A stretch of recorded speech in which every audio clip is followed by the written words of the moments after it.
Hey guys, Evan Ork here, back in another video, and today we're going to be doing a review on the Bandai Tokyo SOS Godzilla.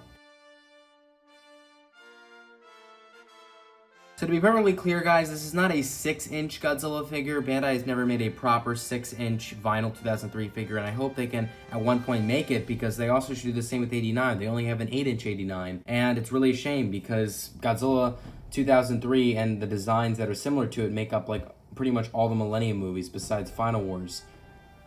But anyways, guys, this figure certainly has a lot of interesting qualities to it, and the first part I have to say right off the bat is the detail. Now, the detail on this figure is really, really nicely done. I say that because the skin texture of Godzilla is exactly matching the skin that Godzilla has in the actual movie and the movies that go before it. And to be more specific, I just really feel, I mean, look at this. This has a very nice texture right here. You can feel it very nicely. Facial detail is also really, really well done. You have the snout, you have the kind of pose of anger in his face. Spines also have a really good, nice detail to them. Of course, nothing too great, but again, it's there.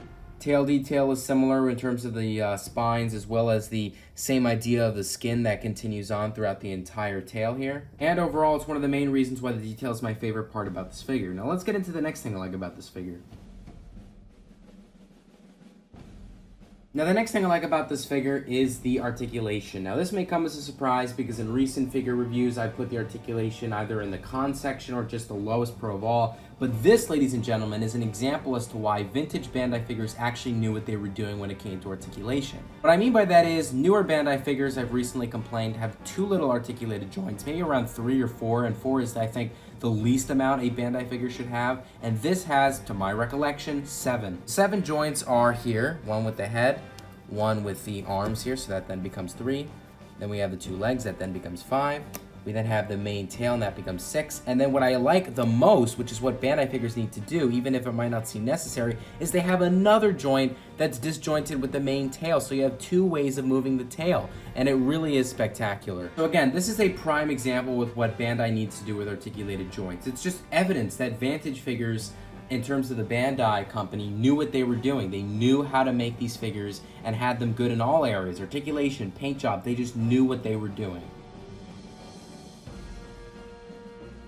Now, the last thing I like about this figure, but is still fairly above average, is the paint job. The reason why the paint job isn't anything too great is because it's really just 3 primary colors, that being the darkish yellow for the claws, the silver for the spines, and of course the overall blackish color that Godzilla's skin is. Now, of course, we do have the red here, and that is, of course, the reminiscent scarring we see in Godzilla Tokyo SOS, so of course it's being movie consistent there, and of course that does count as a color of its own, but the problem with this is that it's not a booming color, and that would have been a great opportunity for a booming color. So yeah, a lighter red would have been nice for that, but again, it is pretty nice. We have also a golden eye there, so again, technically 5 or 6 colors, but overall 3 main and primary colors. There aren't any paint scuffs, which is why it's slightly above average, because if it was also had paint scuffs and it was really just 1 or 2 primary colors rather than 3, let alone the fact that there's 5 technical colors, then it would either be in the cons or on the line of just average. Now, that being said, let's get into the cons of this figure.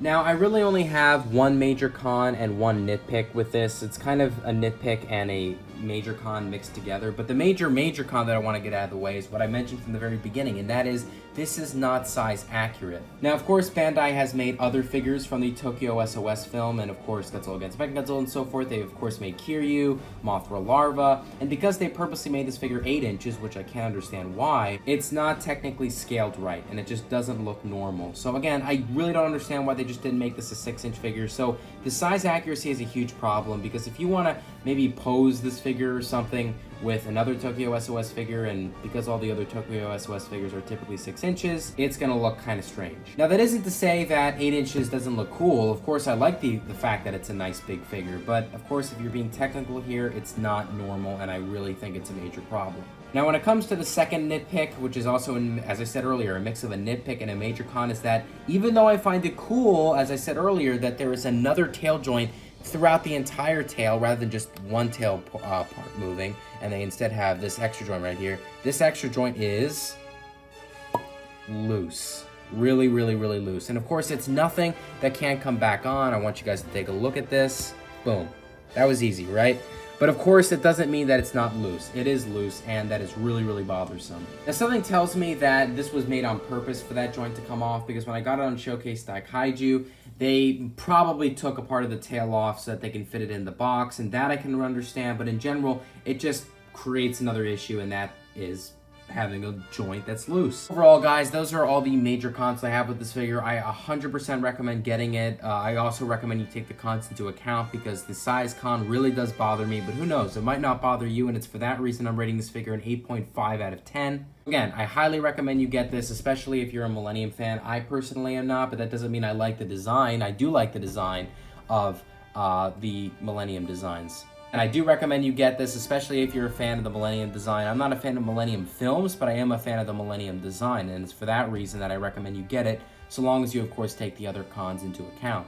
I also want to say before ending off this review, guys, that to my recollection, this is the last figure that I got from Christmas, meaning there aren't going to be any more reviews until my birthday, where I'll then get new figures, but that isn't going to happen for another month and a half.